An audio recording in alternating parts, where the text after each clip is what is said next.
Well, hello everyone. Welcome back to Adrian's Digital Basement 2. We have a TRS-80 Model 3 on the bench here, and this video is just going to be a little bit of a, test and try, I guess, so to speak.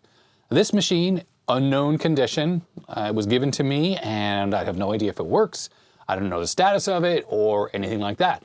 So I think I want to, well, open this thing up before I even turn it on, and let's poke around on the inside and see if everything is okay, and then actually turn it on.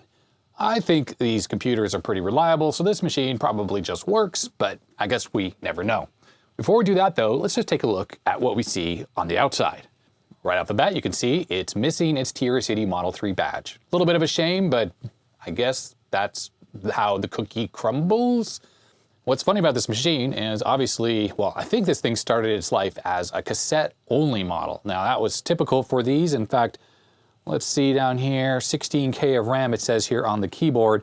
I don't know if these were 16K or 4K, the cassette-only models, but I think 16K was typical for cassette-only. When I say cassette-only, that means that this thing would have had no disk drives at all, and it would have had these blank plates right here on both positions. Now what sucks about the cassette-only models is that not only does it not have the disk drives inside, but it's missing the power supply and also the, the structure in there that can hold the disk drives. If you remember from my TRS-80 Coco 3, 4, whatever repack video, you saw that the drives were mounted in these sort of plastic things that held them up. Well, I've opened up cassette-only versions of Model 3s before, and they don't even have those things. So to actually install drives in isn't as easy as you would think. Now, it is entirely possible that maybe this was sold as a single disk drive model, and maybe Radio Shack installed that single disk drive at the top here, and then later someone got these half-height drives and decided to install both in here, although it just seemingly would have been easier to put a second drive down in this lower position, but I guess we'll find out when we open it up. One thing to consider, by the way, is that these plates here, you have to cut them away to actually remove them. It's not as simple as just like unscrewing something and it comes off and you can put it back. You have to physically alter the case by cutting it to get them out. I know this because the TRS-80 I have upstairs started its life as a cassette-only model as well, and I melded two machines because it had a really nice condition case with a very worn-out TRS-80 I was given. This was a good number of years ago. The worn-out one had the dual disk drives and had a dead CRT. It was like barely functional. So I combined all those parts to make one good computer, and that involves cutting those plates out so I could mount the drives. Incidentally, the case is designed to hold full-height floppy drives, so the mechanism opening thing is in the middle, and someone had to notch the case right here to make space for this drive lever here. These seem to be TAC drives, and the top one appears to be a little sticky. Doesn't pop up all the way, and look, the drive access LED is tucked under the top edge of the case. Moving down to the keyboard here, someone has stuck little labels on each of the keys, and I'm assuming this is for like one of the word processors or something. I can't quite make it out. This one says bold and stuff like that. I can hear from the ping from pushing keys. This is an Alps SKCC board, which I think was one of the most common on the Model 3. I think there were Model 3s though that had a less desirable type keyboard, and on the Model 4, a lot of those had this kind of crappier keyboard as opposed to the really nice feeling SKCC board you see here. Now, if we rotate the computer, there is something interesting on this machine, and it is this right here. This looks like a joystick port, I guess? I don't really know what's going on here. There was never any native joystick support for the TRS-80 Model 1, but it's quite possible that someone has connected up these wires to maybe like WASD or whatever the equivalent would be, like the up, down, left, and right arrows. So when you use a regular Atari-style joystick, it's the same thing as pushing up and down, left and right. And maybe the fire button hits the space bar, something like that. So we'll have to investigate what exactly is going on here. This little pigtail here, it's a little unusual. Rotating around to the side, we could see that this machine at some point was stored on its side, and it scratched up the case quite a bit. It's too bad, actually, because on the front here, typically along the edge of the keyboard is where you get wear marks from people's wrists as they type, and this machine doesn't have that. In fact, the condition is really good, other than these scrapes and scuffs on the side. But luckily, if you're looking at the front of the machine, it's not that big a deal because you don't see the side. On the back of the machine, wow, it looks really nice, basically as perfect as possible. You notice there's no ports here, and that's because TRS-80 Model 1, the ports are all along the bottom edge here. We'll take a look at those in a split second. And on this side, it's sort of the same story as on the other side. It looks like there's some scuffs and stuff from when this machine was placed on its side. Some of these probably, they feel like there's a bit of paint on top of the paint. Those might come off, but the silver paint on these machines, all the way from the Coco 1 to the Model 3 here, it's so thin. And any kind of scrubbing you might do on it with a magic eraser literally rubs it away and you get this like ugly gray plastic underneath. All right, I think the best thing to do here is tilt this machine up onto its side. Of course, I have it on the 70s towel, so not to make those scuffs in the case any worse. This gives us a look at the bottom. This is a Model 3 as we knew, and this is the catalog number 26-1062. Let me look that up real quick. That should tell us if this was a cassette model or not. This is interesting.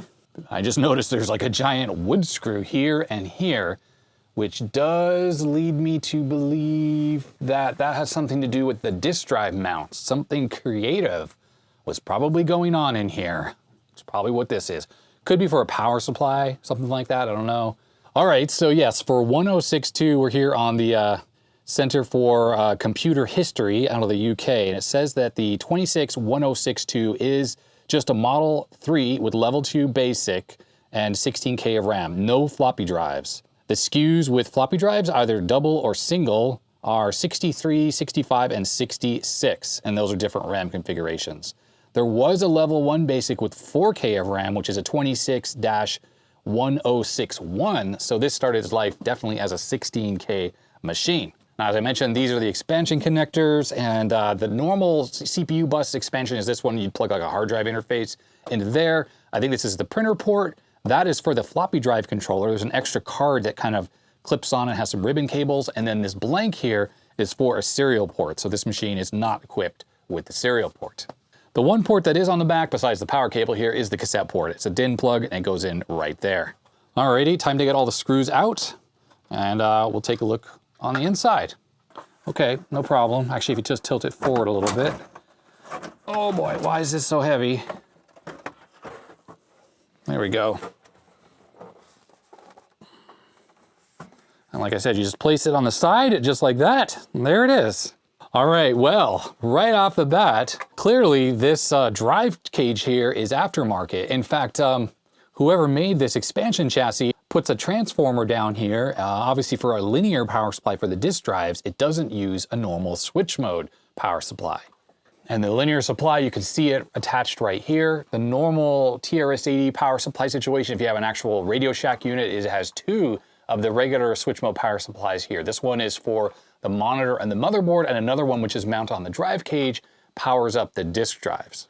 Now, if you recall the Coco repack, the motherboard was sitting down here, but on the original TRS-80 Model 3 and 4, it is in the back here in this metal cage, and this has the motherboard and any expansion cards that are attached to it.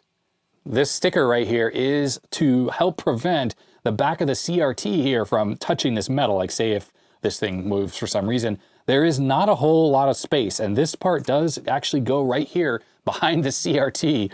So it's a little precarious. When you take it off, you just have to be mindful that the CRT is very close to all this metal, and it's actually more important when you're putting it back on because you don't want to catch the CRT on the top right here and potentially break it off. And unlike on the repack, the original CRT board actually mounts to the side of the case right here. Now, this CRT board is not designed for composite video, so it wouldn't have been easy to repurpose this to work with the Coco, although it definitely would be possible. There's a separate TTL input on this thing with some sync input. So with some mods to the circuitry, it would be possible to modify this for composite. Just looking here, there are some what were rubber bands that have completely disintegrated. Also, I noticed by accident, I took off the screw and there's a nut that fell off that attached this ground cable from the whole CRT assembly here to the rest of the chassis. So I'll have to dig out that nut, which is somewhere floating around the bottom here, before I put this thing back together. Now, when thinking about turning these on, the original power supply here has refuzz. I can see there's at least one right here. So ideally, you want to remove that and get those refuzz off of there. Otherwise, you might get the old refuzz smoke show, which no one likes. Even though it's fun to see the smoke, it stinks really bad, and I'm sure it's highly carcinogenic and whatever else. Let's see if I can get the camera to focus here. So other common problems on these, and hopefully that's in focus, are the brightness and contrast knob can get frozen, and both of these are not frozen. There are plastic knobs which stick through the bottom of the case. Do not force those, they will break. You need to spray some contact cleaner. I think this thing's out of focus again, it's focusing on the keyboard. You have to spray some contact cleaner into these two pots here to free those up. All right, I'm just going to, oops, I was trying to take this cover off the keyboard. I just want to see what that joystick connector goes to. It absolutely is definitely soldered onto the bottom of the board because I don't see any other wires going anywhere else in this thing. So if we pop the cover off here, the keyboard, which has a lot of dirt on it, will lift up and yep, there it is. There's the mod. And interestingly enough, it has some strain relief wrapped around these posts here. And okay, so this seems to be wired onto the space bar for sure.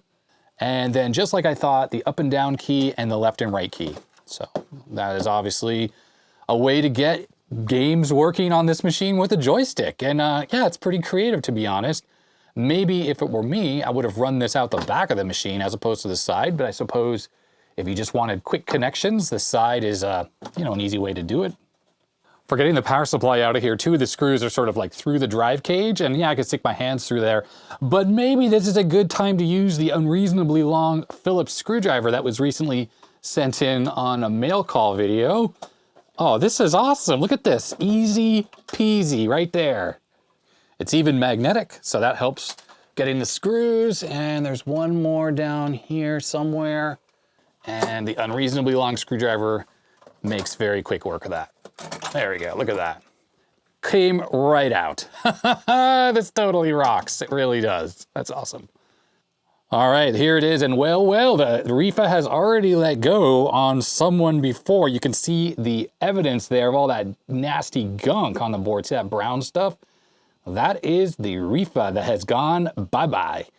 Now remember on these, I talked about this on the last one, it's this cap right here. That is typically the problem that keeps it from running because it is baked by this hot resistor and then the diode right here. So swapping that out if your thing's not working can definitely fix it. Usually the rest of these are completely fine. I mean, they're super filthy, especially when the Rifa let go. It sprayed its nasty juice all over the place. But let's give this thing a quick service. I'll just do that off camera really fast. Oh, there it is, new X2 cap is in, and I tried to clean off the gunk as much as possible. I think it might be slightly conductive, so I had to scrape it away. Just IPA and a brush didn't really have much of an effect on it. So anyway, it's a little bit cleaner now. I think that should be okay. All right, the LCR meter is here. Got some leads here. Negative is to the left. Let's just check this little guy here. I think it's this one right here. We have 0.26 at 222 microfarad, and we are running at 1 kilohertz right now. What is this guy? 220 microfarad at 10 volts. So that is fine. I think this power supply is probably just gonna work. I gotta say, this unreasonably long screwdriver is really awesome for getting stuff like this reinstalled, because you don't have to get your hands inside the dirty computer, not as much at least. All right, the power supply is reconnected. I'm just gonna plug in the mains here. Oh, it's been stepped on. Just bend these pins. I'm gonna plug this in over here. This is power that's not on my UPS or anything. Okay, nothing happened, which is good, I think. Either that or it's dead. Let's turn the switch here. There we go. I heard high voltage. The disk drive is accessing. And there it is. It says diskette with a question mark, which is as expected. So you push break and reset, and that should get us to the basic prompt. And there it is. TRS-80, Radio Shack Model 3 Basic 1980. Now these knobs right here are gonna be, they're gonna be dirty and scratchy. Ooh, this looks like a really good, vibrant CRT actually. Very nice. Let me put some cleaner in these. I think everyone knows the drill by now. I'm gonna be using the QD electric cleaner in these pots. Luckily when they're sitting here up, you can get this stuff right into them. Very easy. You just move them back and forth a bunch of times, which should clean them right up. Once that stuff has sufficiently dried, I put in this, which is Deoxit Fader Lube that restores a little bit of the lubrication, which I just washed away with that other cleaner. Let's turn this back on. Make sure the scratchiness has gone away. Break and reset. Now it's all dark because I think, there we go, I had the pots all the way down. One of them is brightness, one is contrast. So the one that's furthest to the back is the contrast. The front one is the brightness control, or the black level control. And then the light level control is the other one. So you just turn it down so you don't see the retrace or scan lines anymore, and then you turn up the other one so you get a good bright picture. Now this is the same keyboard as on the repack, but this one of course is not as dirty. I mean, it's still dusty, but this machine doesn't appear that it was ever stored outside or in a barn or anything like that. So I bet you all these keys probably work fine. We know brake works.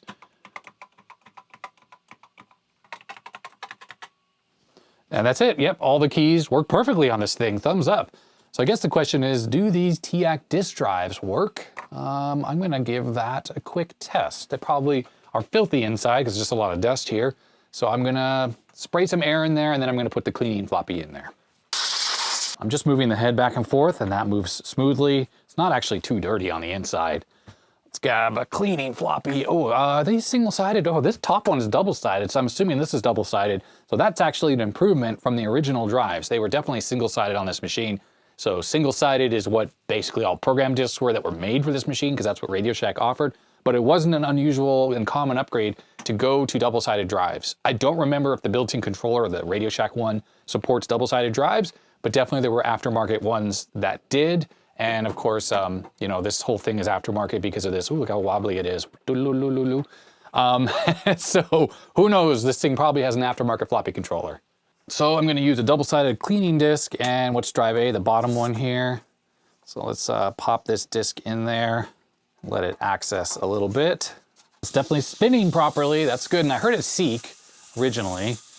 I hit reset just to get it to read a little bit. One more time.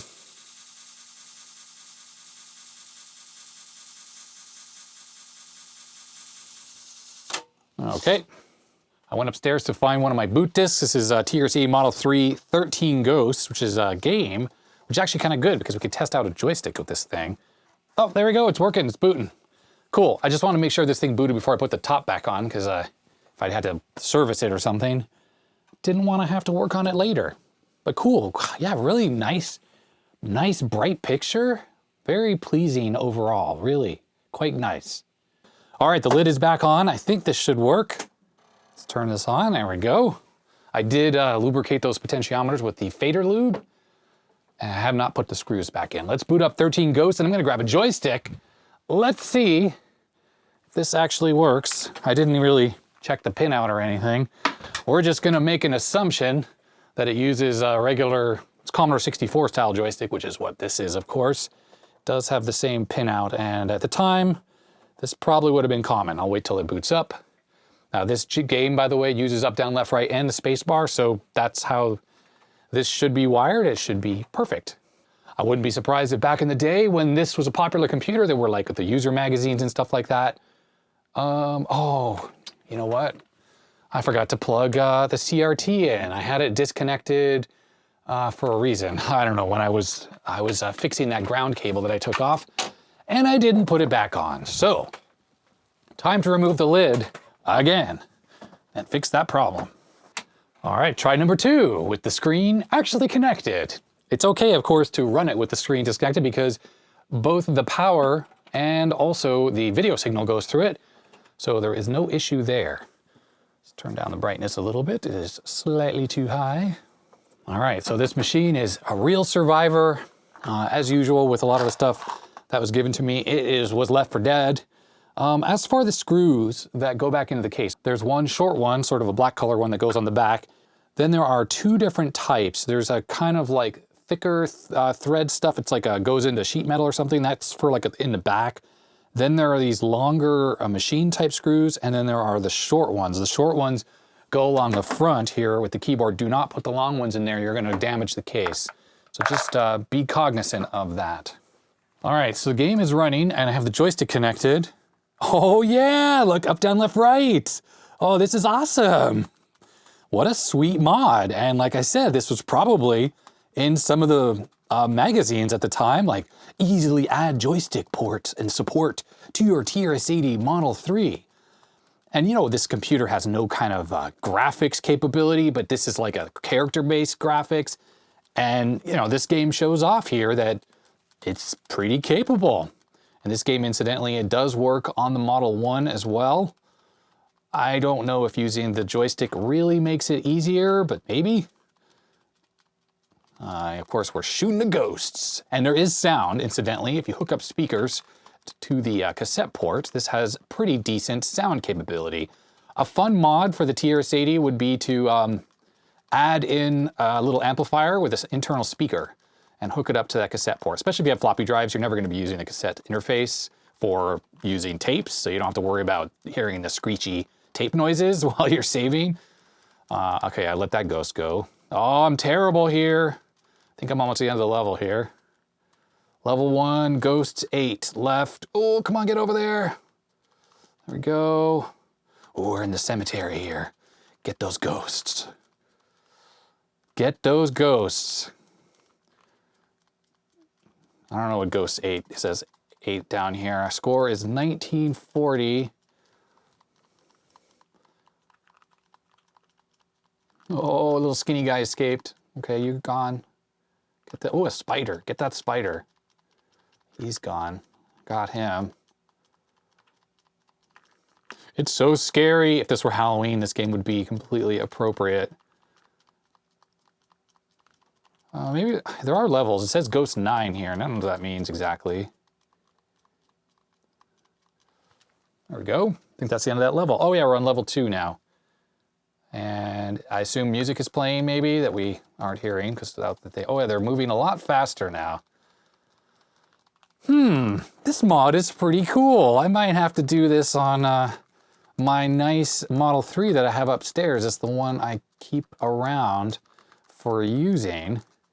Now, this is boring. You're just watching me play this game. Let's see here. I just can't stop. I can't stop. Okay, anyhow. Oh, he's fast. He's a fast. Oh, spider. Don't like those spiders. I mean, I know spiders aren't bad. They're good. They eat bugs, other bugs and stuff. So they're not bad guys. Still doesn't help me like them very much. I think I'm supposed to shoot him. And he's in this. Oh, I missed him. Ah, so many ghosts are escaping. Dead of Night. That's the name of this level. I don't know, like, when does the level end specifically? Like, when I miss too many of them? I don't really know. As I said, this game is called 13 Ghosts. Very fun if you have a Model 1 or a Model 3. It's a very approachable game. Like, if you want to get friends, family, and kids to play this, or play on a Model 2 or 3, or not a 2, but a 1 or a 3 or 4, this is definitely a fun game. Okay, I'm really sucking here. All the ghosts are escaping.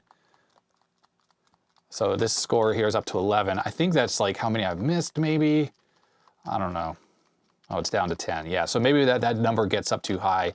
That is when the game ends. Ghosts don't like you. You must be shot with something. Whatever I'm shooting, ectoplasm or something. No, that's what they leave behind. Oh, that would be the end of the game. Okay, so let's see. Or the end of the level? Oh, it says level 3. I actually made it this way. Okay, you know what? I'm not gonna... Oh, the game is inverted now. So we're like in the daytime. These are daytime ghosts. Ooh, extra scary. Okay, sorry. Anyways, as I said, game's very approachable for young people if they want to play, especially if you hook up a joystick. They won't have to use up, down, left, right, although not let anyone have trouble pressing the arrow keys. They are not together like in a T configuration. They are on the different sides of the keyboard.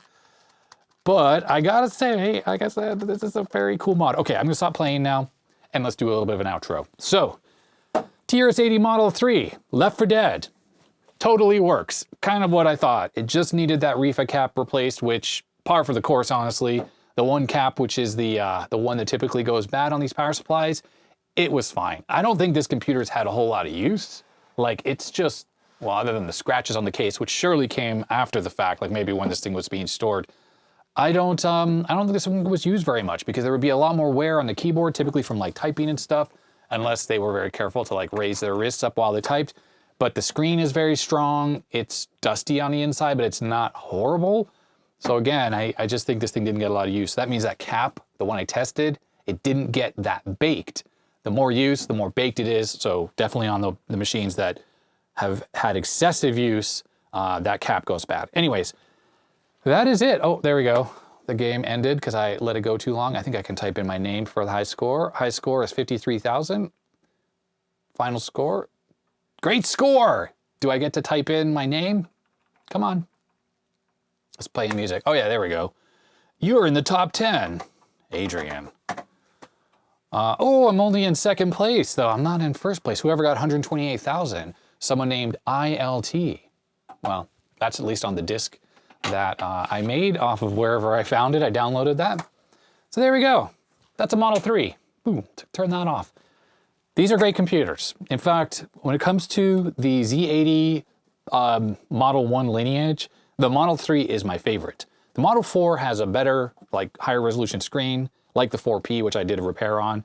It can run CPM. It's got like a more complicated motherboard that has the ability to switch modes to 80 columns and stuff. But this thing really is like an improved Model 1 with the same exact architecture as that machine. So the 64 columns, doesn't have the memory mapping capability that the later one has. The Model 4 and the 4P have 128K up to of RAM, you know, with bank switching and stuff like that. And this has none of that. So it's a more simplistic machine. It's easier to fix, and it's neat how it looks so cool with the silver and the disk drives, and it has the wonderful Alps SKCC keyboard, and it's just such a darn cool looking machine. I absolutely love this thing. And as I just showed, I think they're pretty reliable. There's not a whole lot to go wrong on these. So anyways, if you liked this video, thumbs up. If you didn't, you know what to do, all the usual YouTube stuff. Thanks to my patrons, names are over here. They get early access to videos, stuff like that. And yeah, I guess that's it. So stay healthy, stay safe. I'll see you next time. Bye.